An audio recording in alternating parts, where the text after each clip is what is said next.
Hey everybody, welcome back to 10 to Life. My name is Elise, and I'm here to break down another true crime case for you. I hope you guys are all having a good week. I apologize in advance because I feel like if you are having a good week, I'm about to just swoop right in and dump all over it, because today's case, obviously none of them are easy to listen to, but today's is extra savage and grotesque. It involves a teenage boy, an axe, an argument. It's not good.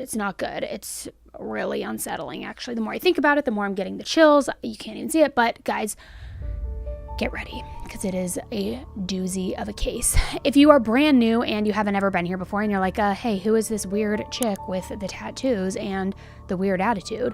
My name's Annie, and this is 10 to Life, where I just hang out like you guys are good friends, besties of mine, and I tell you about a true crime case that I've been researching and that has been kind of giving me the ick, and I just feel like I need to share it with you. So I apologize for that long-winded intro. My name is Elise, and let's dive right in.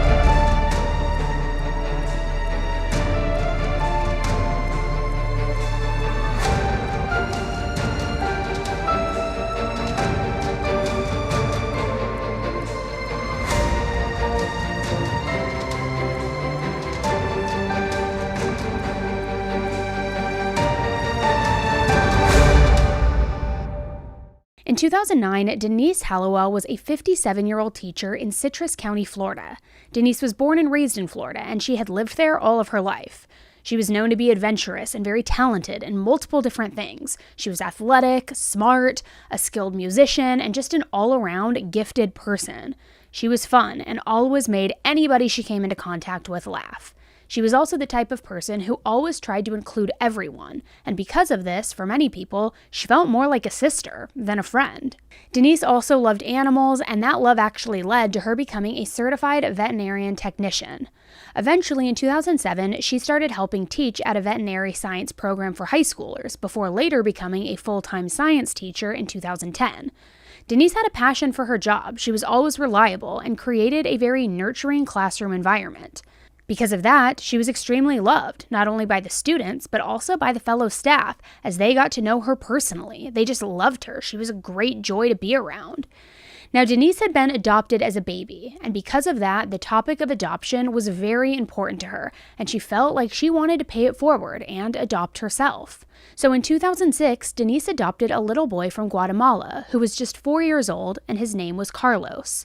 Unfortunately, Carlos's first few years of life were incredibly traumatic, and when Denise brought him to the United States, he had significant struggles, which were ultimately diagnosed as PTSD. But despite having PTSD struggles at such a young age, Carlos was able to thrive, both athletically and academically. As he got older, Denise really felt it was important for Carlos to experience having a sibling like she did growing up. So, in 2011, she finalized the adoption of another little boy named Angel, and Angel was from Honduras. Now, unfortunately, things were far from smooth sailing within their household, which I've learned is something that most adoptive families have struggles with, due to the trauma that the adopted child endures prior to coming to their house, and oftentimes because of the severed bonds, and oftentimes also being placed with people that they don't know, or just jumping from home to home. And this was no different for the Hallowell boys. And sadly, the people around them and the animals around them would often take the brunt of their pain, anger, and trauma responses. You see, by the age of 11, Carlos had already become addicted to alcohol and drugs like cocaine, meth, and ecstasy. While Angel wasn't necessarily doing those things, he was known to run away, and it was something that happened often. On the morning of September 19th, 2015, Denise ended up calling the police because Angel, who was just 12 years old at the time, had run away again. 4 hours later, Denise found him in a neighbor's shed. Because of the circumstances, the police conducted a follow-up investigation at the Hallowell home, and what they found was pretty disturbing. Angel's room had a lock on the outside of the door, and all of the windows were nailed and boarded shut. In his room was a mattress, a bucket, and just a couple of books. When Angel was interviewed, he claimed that Denise was harming him both physically and verbally, saying that she would lock him in that room, not feed him, and make him use that bucket in place of a toilet. He said that Denise and Carlos would hit him, and that Denise often made him clean the bathroom entirely naked.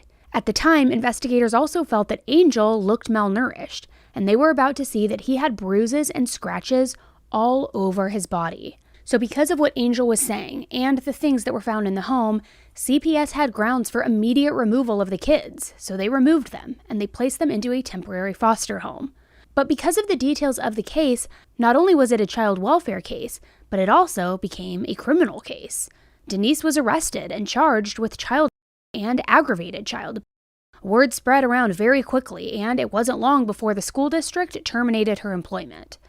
At the time, that made the most sense, and it would reduce the risk for other children. She was in jail for 2 weeks before being released.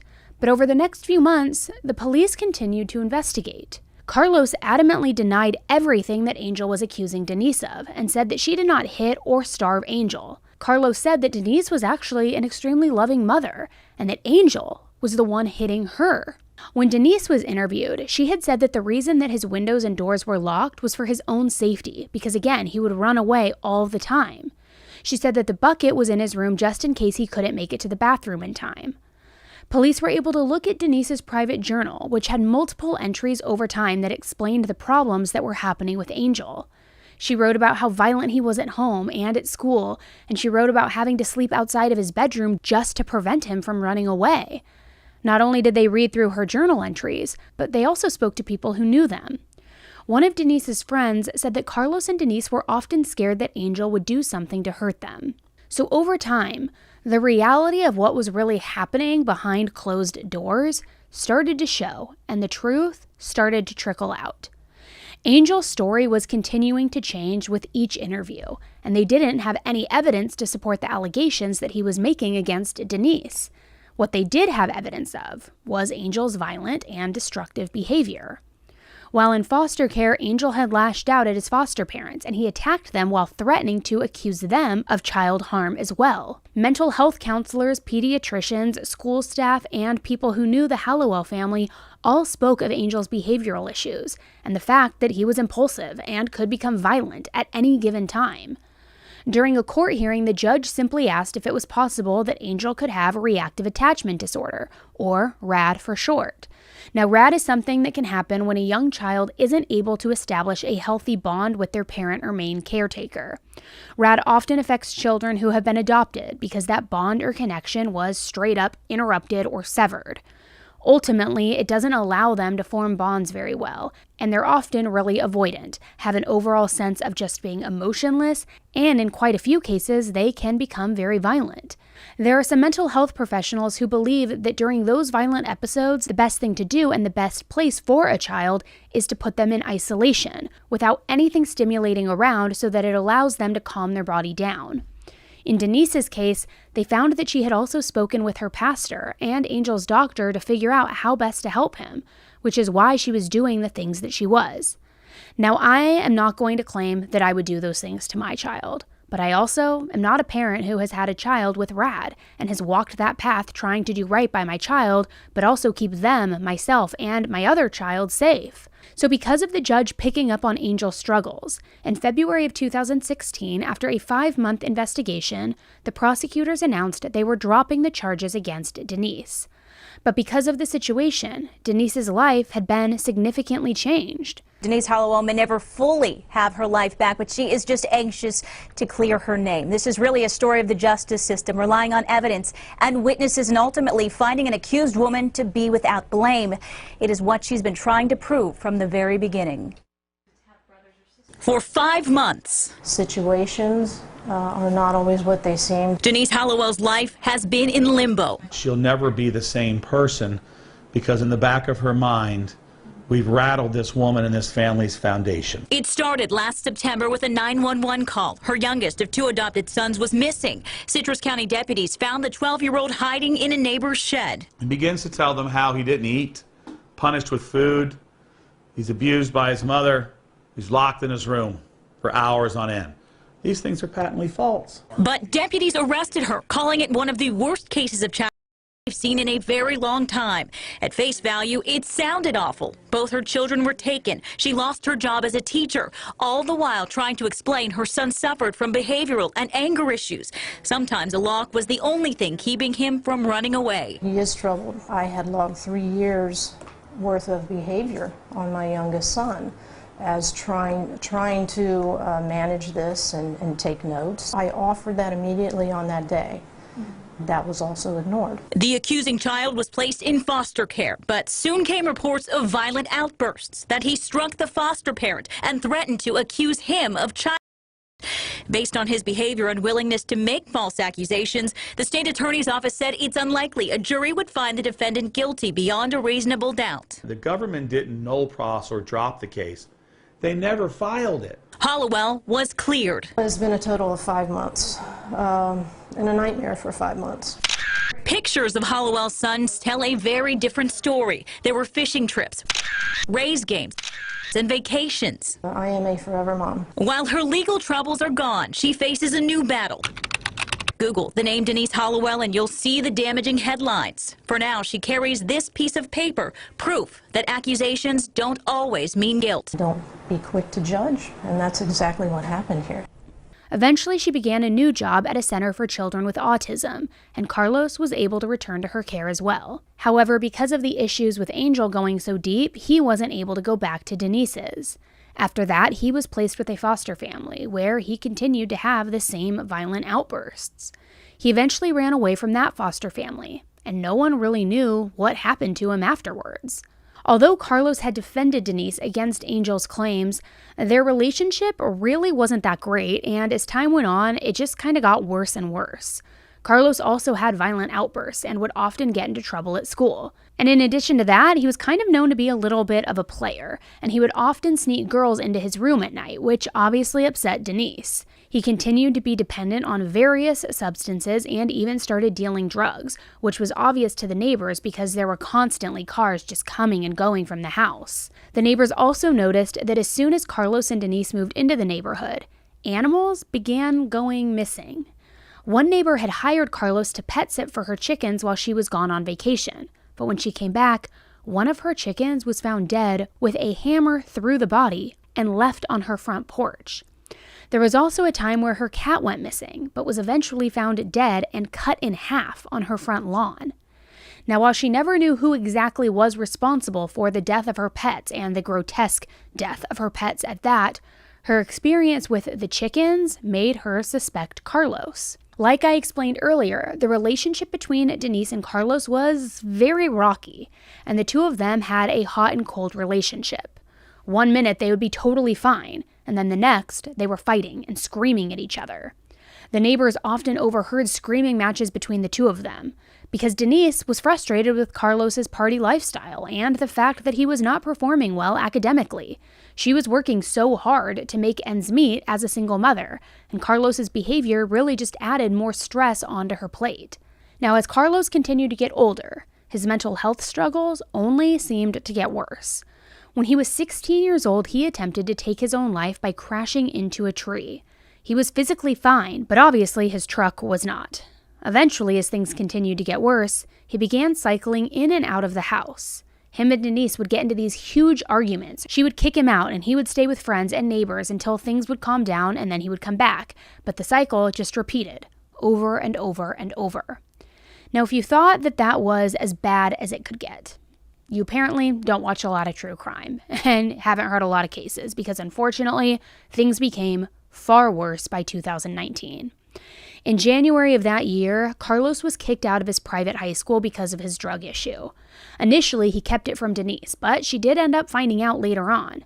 So after that, there was a time where a fight broke out between the two of them, and the police were eventually called about the domestic dispute. Denise had broken her wrist and got a concussion, but she told police and friends that Carlos didn't do this to her, and that she had just fallen down on her own. She admitted that they had had a heated argument, but said that they were able to work everything out. Now, obviously, police and Denise's friends were suspicious of it, but nothing could be done to Carlos unless Denise wanted to press charges, which she, of course, did not want to do. Eventually, it was discovered that Denise had actually whipped Carlos with her keys, so Carlos had punched her in retaliation. Clearly, they were both playing a part in the arguments and the violence, but it's really unfortunate that Denise tried to hit her teenage son instead of modeling healthy coping skills. After that, Carlos continued to struggle with substances and then tried to take his own life once again, however, this time through overdosing. However, Carlos really depended on Denise during that time, and while they would have good days, the arguments still continued. They argued about the same things over and over. Carlos's performance in school, where he was going to go to college, and his use of drugs and money. The relationship between the two was anything but healthy. In May of 2019, Denise finally found out that Carlos had been expelled from school 4 months prior. Denise was super upset about it, and after already having that bad fight where she had broken her wrist and gotten the concussion, she ended up kicking Carlos out of the house. Again. This time, he went to live with his friends Stephanie and Damian Irving.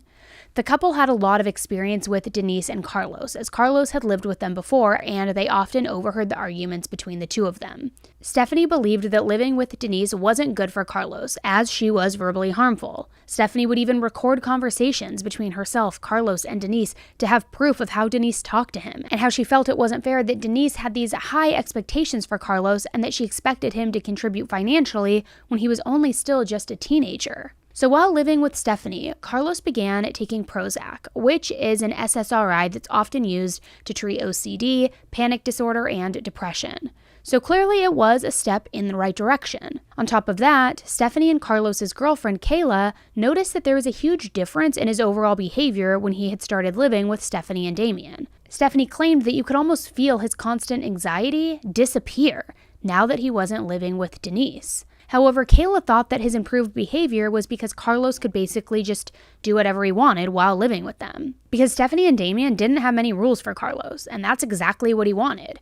His biggest complaint about living with his mom was that she was constantly trying to control him and tell him what to do. And now he had free reign to do whatever the heck he wanted. But after a few weeks, Denise wanted Carlos to move back in. But Carlos and Stephanie weren't sure if moving back in with Denise would be the healthy decision for him. Even Denise's friends didn't think that having Carlos move back in with her was the best idea, which, honestly, I kind of agree, considering it almost seems like the two of them could barely be in a room together. People that knew the two of them were concerned for Denise's safety, as she had made some very concerning comments in the past, like asking her friends to care for her pets if something ever happened to her. Her friends also noticed that Denise had installed security cameras inside of the house just in case anything happened. But Carlos didn't want to upset his mom, so he created a list of pros and cons about not moving back in with his mom. On the con side of the list, he wrote that if he didn't move back in, his mom might not talk to him again or help him financially with college, since she had been diligently saving money for that. On the pro side, he wrote that living with his mom would grant him more freedom and stability. Carlos created a list of demands for Denise and said that the only way that he would move back in with her was if she agreed to this list, and he was going to get her agreement formally notarized to ensure that she would stick to it. The list included things like providing him with a car, paying for him to go to college, and overall supporting him financially. Eventually, Carlos and Denise were able to reach an agreement, and Carlos moved back in on June 12, 2019. Now, I just find all of that very interesting because it seems as though Carlos was the one dictating the relationship, the parent-child relationship, where that dynamic should have been Denise dictating it. Never have I ever heard of a teenager or even young adult say to their parent, here's my list of demands in order to live with you. I'm going to also have it notarized so that you hold true to it. Like, what are you going to do with this notarized piece of paper? Excuse me, Judge, my mommy didn't get me the car that she promised she was going to. Like, it's bizarre, but it just kind of illustrates the dynamic between the two of them and the power struggle and, in my opinion, kind of who really thought they ran the show. Now, because of the circumstances of going back to Denise's, Carlos had a falling out with Stephanie and Damian. But even though Carlos thought this round at his mom's would be better, nothing changed between the two of them. And instead, the neighbors just continued to hear screaming and fights coming from the family home. On July 13, 2019, Carlos and Denise attended a funeral in the morning before going home and going to their rooms to take a nap. Carlos woke up in the afternoon to the sound of his dogs barking in the backyard. Now, because they weren't supposed to be outside, he went to his mom's room to ask her for help to get the dogs back inside. And shortly after that, a 911 call was made that would change everything. Carlos called 911 and said that when he walked into his mom's room, Denise was laying in her bed with an axe plunged deep into her skull. After the 911 call was made, the police quickly arrived and began inspecting the scene, while investigators took Carlos to the station for further questioning. Carlos started by telling the investigators about the funeral and said that they went to lunch together after, he had pie for dessert before going home to take a nap. He explained how the dog's barking woke him up, and that's when he went into Denise's room to get her help. That's when he found her, dead, with an axe in her head. Before they went any further, they read him his Miranda rights, and he agreed to continue speaking. He told the investigators about his relationship with his mom. He said that they loved each other, but they would argue sometimes. Because of this, they often spent time away from each other, occasionally watching a TV show together or a movie together, but kind of lived separately for the most part. He started retelling the police about what had happened that day. He told them that he and his mom drove to the Tampa Bay area earlier that morning since they were attending the funeral of one of Denise's longtime friends. They left the Tampa Bay area around 11 a.m. that morning, and they stopped at a pie store along the way. They purchased 2 pies and then drove home. They arrived home around 2 p.m., and they each ate a slice of pie before returning to their respective rooms for a nap. Carlos said he watched a few YouTube videos, texted some friends, and turned on his TV before falling asleep. He woke up a couple hours later to those dogs barking outside. However, he could hear that they were on the other end of the house. So apparently this was weird and out of the ordinary, as the dogs usually didn't have access to that side of the yard. He went outside to see the dogs and then went to his mom's room to ask for help getting them back inside, and this is when he discovered his mom's body. Carlos said that she was breathing when he first went into the room, but he didn't want to do CPR because he didn't want to move her and potentially hurt her even more, so that's when he decided to call 911. The police asked him if he heard anything going on in the house that afternoon, but Carlos said no, he didn't. He was a really heavy sleeper, and things didn't usually wake him up. But he did say that the front door and the gates were wide open, which was unusual. He also said that the axe belonged to them, and it was usually locked up in the back shed. He said that the keys for the shed were in the garage, and neither he nor Denise had been in the shed for a couple of days. The detective brought up how he had told an officer that he had touched the axe that day. So Carlos quickly corrected him and said he had touched his machete and was sharpening his machete, which was something that he regularly enjoyed doing. Okay, to each their own. The conversation seemed to continue on and on about the same things, but eventually, Carlos suggested that his brother Angel might have been the one to have done this. Now, he hadn't been seen in over 4 years, and obviously Angel and Denise left things on a very bad note. However, investigators were able to quickly dispel that when they realized that Angel was in prison at the time, and he could not have been the one who hit her with an axe. Throughout the interrogation, many things stuck out as odd to investigators. They found it weird that Carlos said that she was breathing when he first found her, because with how mutilated Denise's face and head were, they felt like it was highly unlikely that she was breathing. And this was because the axe had gone almost all the way through her entire skull. They noticed a lot of inconsistencies in his story as well. For instance, he said that he was a deep sleeper, and that's why he didn't hear anybody was in the house. But if he was a deep sleeper, how would he have heard the dogs barking on the other side of the house? How would he hear that, but not his mother being brutally murdered by somebody with an axe? When police started questioning him further about these things, his story started to slightly change. His news story was that before he fell asleep, he actually went outside to the shed to check on his tools because he was going to chop wood after his nap. He went to the bathroom and then went to his room, shutting the door and turning on the TV. Just before he fell asleep, he heard his mom leave her room, and he assumed that she was just getting a glass of water or cup of tea like she often did before sleeping. A neighbor had told investigators that she had heard Carlos and Denise arguing and yelling at each other earlier in the day, but when it was brought up to Carlos adamantly denied it. He said that they did have bad moments and bad days, but they were actually fine that day, and they hadn't argued at all. They did have an argument the previous day, but it was just a little argument, and this one was about college and finances. The investigators began mentioning to Carlos that it was unlikely for a stranger just to walk into a home and commit a crime like this. But as they continued to press him, Carlos started getting angry. He was starting to realize that the police were looking at him as a suspect, and he kept saying over and over how much he loved his mom and how he would never, ever do something like this to her.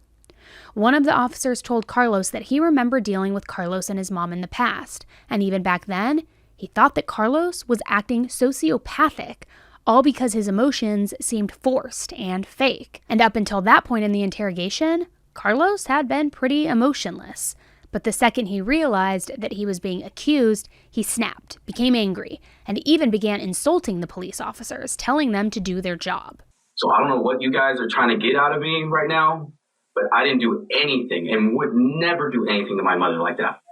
As much as we used to bicker and then get back at each other, fighting sometimes, and then peace, and then back and forth, and then peace again, never in a million years would I ever think to do that. She's my mom. I was adopted at age 4, and I've been with her forever.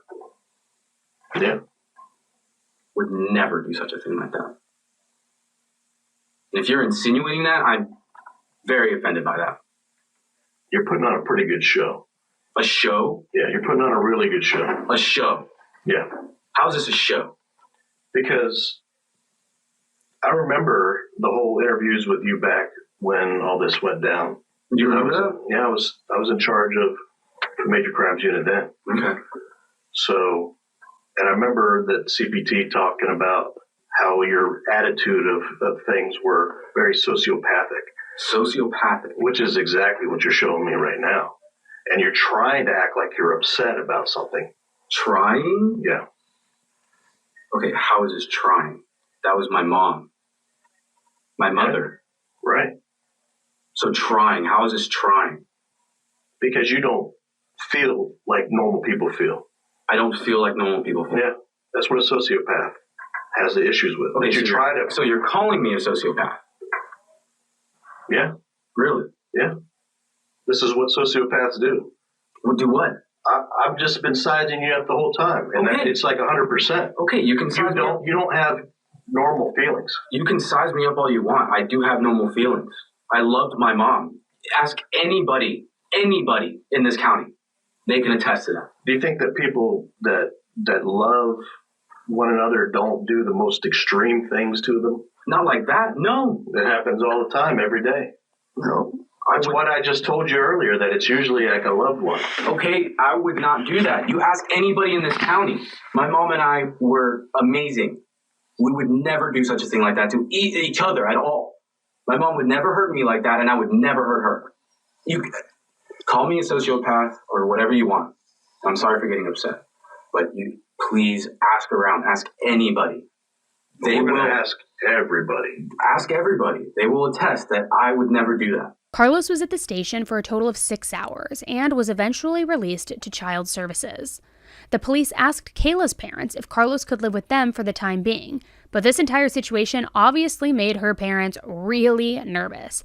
They didn't want their daughter's boyfriend living in the same house as her, and they also felt like Carlos was acting suspicious.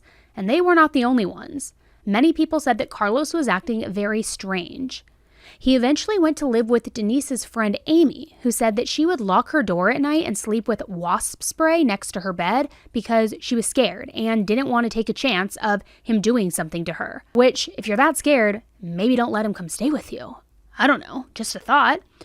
But throughout the whole thing, Carlos didn't even seem sad, and that was what really irked everybody the most. While we can never judge people for how they grieve, as everyone does it differently, Carlos didn't even seem to care that his mom passed away, and in such a brutal way was murdered. And he was the one to discover her with an axe in her head. One of his friends was so irked by this that they even started secretly recording their phone calls because she had become so suspicious of Carlos. Another stated that Carlos never seemed sad that his mom died, but instead, he would talk about how excited he was to inherit her money, the house, and the cars. Sounds greedy, doesn't it? Sounds like there's a little bit of motive, right? So on September 16th, 2019, 9 weeks after Denise's death, Carlos was brought back into the station for questioning. Investigators had discovered many things that they wanted to ask Carlos about. The jig was almost up. Or was it? When they were initially searching the home after Denise's death, they noticed a very weird spot on the table. The entire table was covered in dust, except for this one spot. Basically, it seemed like something was there, but had been removed later. They had also found instruction manuals and plug-in cords for security cameras, which made them think that a security camera was probably what was sitting right there on the table. However, they couldn't actually find these cameras. But eventually, they were able to pinpoint Carlos's movements before and after he called 911, which gave them some clarity and some direction. Carlos had previously said he was in the house when he called 911, but his phone movements indicated that he was by the lake behind their house at the time of that call. Well, a dive team searched that lake, and they found 3 security cameras as well as Denise's phone. The investigators told Carlos about this and showed him the cameras, but Carlos acted like he had never seen them before. He claimed that there was only 1 security camera in the house, not 3. When investigators asked him what else he thought they found in that lake, Carlos immediately replied, "My mom's phone." Weird. Are you clairvoyant or a medium or what, a psychic, whatever it's called? Because the only person who should know that her phone was in the lake would be the person who put it there, right? So faced with question after question, Carlos's story changed yet again. He now said that he and his mom did have an argument that day, an argument that started on the way home from the funeral. They were arguing about college, since Carlos wanted to go to a 2-year technical school while Denise wanted him to go to a more traditional 4-year college, and that she wouldn't financially support him unless he did exactly that. He still said he went home, took a nap, and after waking up went to the shed and got that axe and started doing work. He wanted to chop wood, as this was something that apparently he did often to get his anger out after arguing with his mom. So he briefly sharpened the axe inside the garage and then walked inside to get a glass of water. But he says he wasn't sure what happened after that. The next thing he knew, his mom was dead, and the axe was in her head. He panicked, grabbed all of the security cameras, her phone, and then went to throw them in the lake before calling 911. He confessed, saying he knew that he was the only one who could have done this, but that he didn't remember anything else because he blacked out. Now get this. After confessing, he stated he felt better getting it off of his chest. So then he started asking questions, like if he would have a record and if this would affect his chances of going to college. Again, showing no remorse for what happened to his mom and only being worried about himself, which, yeah bro, if you just confessed to taking an axe and putting it in your mother's head, I think it's a safe guess to say you're not going to college. Probably not. Probably table that for a minute. You'll probably get your GED or go to college in prison. Who knows? So Carlos was arrested on the same day, obviously, and was charged with first-degree murder. Carlos pleaded not guilty to the charge of first-degree murder, and then the question became how to try him. A grand jury eventually decided to try him as an adult, and his trial began 2 years later in July of 2021. While he still admitted to killing his mom, he claimed that it was not premeditated. In order for something to be considered first-degree murder, it has to be found that the person was planning on killing someone and didn't just do it in the heat of the moment. So Carlos was hoping to only be charged with manslaughter. During the trial, prosecutors spoke of his apathetic nature and how everyone around him thought he was acting so weird after his mom died and all of the things. How he didn't seem to even care and cared more about what he was going to inherit after her death. They said that Carlos was always mad that his mom didn't give him enough money, so maybe killing her was his way of fixing that issue. With her gone, finances wouldn't be a problem anymore. Multiple psychologists also testified at the trial, saying that Carlos had antisocial personality disorder and that he fit most of the criteria to be considered a sociopath. I'll say. They also said that there was a little hope for Carlos to be rehabilitated. Forensic analysis also testified that there was no evidence of forced entry in the home, meaning that the murderer had to have been inside the house. However, the most important thing was for the prosecutors to prove that Carlos planned this, and they had just the evidence to prove that. Specifically, the data from his cell phone would go on to prove that Carlos did in fact plan on killing his mother. The cell phone data showed that he actually never took a nap. He was using his phone all throughout the day.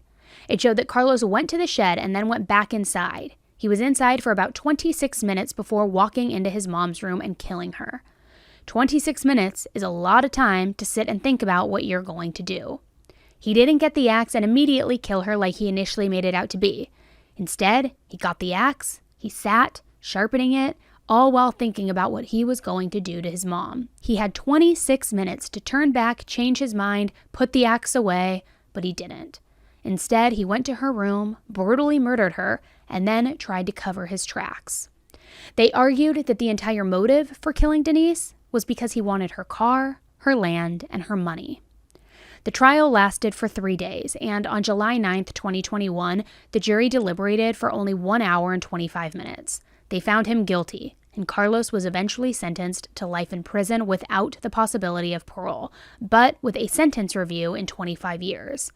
Now, this came after quite a bit of debate through testimony. One mental health professional stated that Carlos had antisocial personality disorder and met 16 of the 20 signs for psychopathy. But at the end of sentencing, the judge said there is no rehabilitating a psychopath. Now, this case is a tough one because I think we can all agree that the relationship between Denise and Carlos was not a good one. It seemed like there were some questionable things going on in that house. One could even argue that Carlos was a victim as well, but that does not negate his crimes. What he did was awful, even if he was also a victim. Two things can be true at the same time.